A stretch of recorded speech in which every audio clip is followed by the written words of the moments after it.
Hello hello hello, क्या हाल चाल क्या हाल चाल क्या हाल चाल। तो दोस्तों, स्वागत है आप सभी का हमारे यूडेक्स एकेडमी में। तो जैसे कि हमने आपसे वादा किया था कि 60 दिन में हम आप लोगों को 70 में 70 दिला देंगे हिंदी में, अगर आप जो हम कहेंगे वही फॉलो करोगे तो जैसा कि हमने 2 जीवन परिचय रामचंद्र शुक्ल, आचार्य रामचंद्र शुक्ल और जयशंकर प्रसाद का पढ़ा दिया है। उसके बाद आता है हमारा तीसरा सबसे महत्वपूर्ण जीवन परिचय सूरदास का। तो सबसे पहले लिखेंगे प्रश्नोत्तर संख्या 5 के खा। देखिए, ये 2015 में भी आया है, 2016 में भी आया है, 17, 18, 19, 20, 21, 22, 23, 24, 25 और 2026 में भी आएगा। तो चलिए देखते हैं। सबसे पहले ब्रैकेट बनाएंगे। ब्रैकेट में लिखेंगे संक्षिप्त परिचय। उसके बाद नाम लिखेंगे। नाम सूरदास। जन्म कब हुआ था? सन 1478 ईस्वी में। जन्म स्थान कहाँ हुआ? थिरुनक्ता नामक ग्राम में हुआ था। पिता का नाम नहीं है, इसे नहीं लिखेंगे। उसके बाद आता है मृत्यु। इनकी मृत्यु 1583 ईस्वी में हुई थी। जीवन परिचय जैसे जैसे लिखे हैं वैसे वैसे आपको लिखना है, तभी आपको 70 में 70 मिलेगा, मतलब जितने का रहेगा 5 में 5।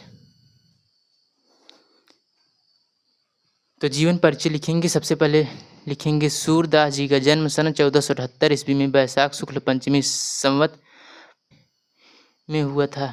आगरा मथुरा मार्ग पर स्थित रुनकता नामक ग्राम में हुआ था। कुछ विद्वान दिल्ली के सीही ग्राम को भी इनका जन्म स्थान मानते हैं। सूरदास जी जन्मान थे, मतलब सूरदास जी जन्म से ही अंधे थे। इस विषय में विद्वानों में मतभेद हैं, मतलब विद्वानों में क्लियर नहीं किया है कि जन्म से अंधे थे या बाद में हुए। इन्होंने कृष्ण की बाल लीलाओं का, मानव स्वभाव का एवं प्रकृति का ऐसा सजीव वर्णन किया है जो आँखों से प्रत्यक्ष देखे बिना संभव नहीं है। इसका मतलब समझे दया, ये जन्म से अंधे नहीं थे, बाद में अंधे हुए होंगे, तभी तो इतना अच्छे तरीके से प्रत्यक्ष देखे बिना संभव नहीं है। बिना देखे प्रकृति का ऐसा सजीव वर्णन कर ही नहीं सकते थे। इन्होंने स्वयं अपने आप को जन्मांध कहा है। इन्होंने अपने आप को स्वयं ही जन्म से अंधा कहा है। इन्होंने स्वयं अपने आप को जन्मांध कहा है। श्री वल्लभाचार्य के पुत्र विट्ठलनाथ ने अष्टछाप नाम से कृष्ण भक्त कवियों का संगठन किया था। सूरदास जी इसके सर्वश्रेष्ठ कवि थे। सूरदास जी का गोलोकवास देख रहे हो विनोद, कैसे हिंदी के कठिन शब्दों का प्रयोग करके हमको गुमराह किया जा रहा है। इनका गोलोकवास अर्थात मृत्यु 1583 ईस्वी विट्ठलनाथ के सामने गोवर्धन की तलहटी के पास पारसौली नामक ग्राम में हुआ था। यहाँ तक हो गया इनका जीवन परिचय। उसके बाद लिखेंगे इनकी रचनाएं। स्क्रीनशॉट, अगर पीडीएफ भी चाहिए पीडीएफ हम दे देंगे, केवल कमेंट में लिख देना पीडीएफ। तो आता है इनकी रचनाएं।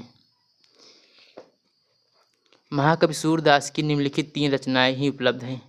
चलो हमारे लिए अच्छा है क्योंकि इनकी 3 ही रचनाएं उपलब्ध हैं। अगर ज़्यादा होती तो हमको ज़्यादा याद करना पड़ता। देखते हैं। सबसे पहले आता है सूर सागर। अगर सूर दियर है तो समझ जाइएगा सूरदास का ही है। सूर सागर, सूर सरावली, साहित्य लहरी, ये इनकी प्रमुख रचनाएं हैं तीनों।